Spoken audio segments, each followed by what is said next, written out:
జర్నలిస్టులు ప్రధానంగా తమ వృత్తిపరమైన భద్రత, ఆర్థిక స్థిరత్వం మరియు కుటుంబ సంక్షేమం కోసం దశాబ్దాలుగా పలు డిమాండ్లను చేస్తున్నారు అధ్యక్ష. ఇక్కడ కాస్త కొన్ని విషయాలు మాట్లాడారు అధ్యక్ష. మంత్రి గారు ఉన్నారు, press academy chairman Srinivas Reddy గారు కూడా మన సభలో గ్యాలరీలో కూర్చున్నారు. చాలా మంది మిత్రులు కూడా చూస్తున్నారు. జర్నలిస్టుల సమస్యలు అనేటివి మనం మానవీయ కోణంలో చూడాలి అధ్యక్ష. చాలా మంది మిత్రులు నాకున్నారు అధ్యక్ష.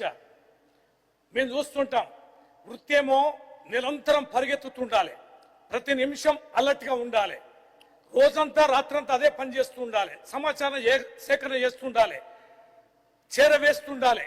కానీ వారి వేతనాలు చూస్తే మాత్రం గొర్రెకు తోక ఎంత ఉంటుందో వారి వేతనాలు అంత చాలా తక్కువగా ఉన్నాయి అధ్యక్ష.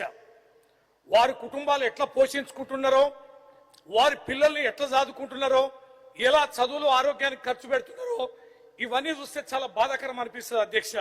కొంతమంది విలేకరుల మీద ఆరోపణలు వస్తాయి, కానీ చాలా మంది విలేకరులు మరి ఇబ్బందులు పడుతున్నారు.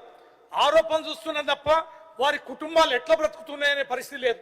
ఇలా వాళ్ళు ధర్నా చేయలేరు, గొడవ చేయలేరు, వేతనాలు పెంచమని అనలేరు, అదే వృత్తికి ఎంచుకున్నారు. వాళ్ళు పనిపించే అధ్యక్ష. ఈ వృత్తికి ఒకసారి అలవాటు పడితే ఇది ఒక ఊబిలో ఊరుకుపోయినట్టే ఈ ప్రొఫెషన్ ఉంటే తప్ప దీంట్లో నుంచి బయటపడరు. కానీ ఎక్కడ చిన్న ఇబ్బంది వచ్చినా కూడా పరిగెత్తే వీళ్ళకి వీరి కుటుంబ ఇబ్బందులు మాత్రం ఎవరికి చెప్పుకోలేనంత దయనీయంగా ఉన్నాయి అధ్యక్ష.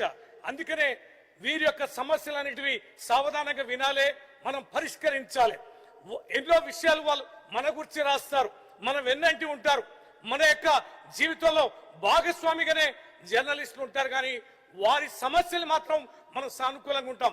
ఏదో పండుగలకి పబ్బాలకి కొన్ని విషయాలు సహకరిస్తూ పోతే కొంతమంది ఉంటుండొచ్చు, కానీ శాశ్వతంగా వాళ్ళ జీవితానికి సంబంధించి ప్రభుత్వమే ముందుకు వచ్చి పరిష్కరించాల్సిన బాధ్యత ఉందని ఈ సందర్భంగా కొన్ని విషయాలు మీ దృష్టికి తీసుకొస్తున్న అధ్యక్ష.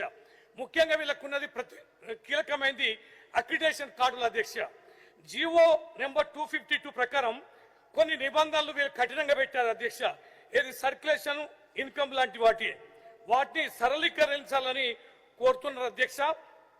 అలాగే ఫీల్డ్ రిపోర్టర్లకు కూడా ప్రాధాన్యత ఇవ్వాలని, డెస్క్ జర్నలిస్టులకు కూడా పూర్తి స్థాయిలో అక్రిడేషన్లు ఇవ్వాలని కోరుతున్నారు అధ్యక్ష. అలాగే మహిళా జర్నలిస్టులకు కూడా 33% మరి వారికి కూడా రిజర్వేషన్ కల్పించాలని జర్నలిస్టు మిత్రుల యొక్క సమస్య ఉంది అధ్యక్ష. హెల్త్ కార్డులు అయితే చాలా కీలకమైంది. కేవలం ప్రభుత్వ హాస్పిటల్లో కొన్ని పరిమితి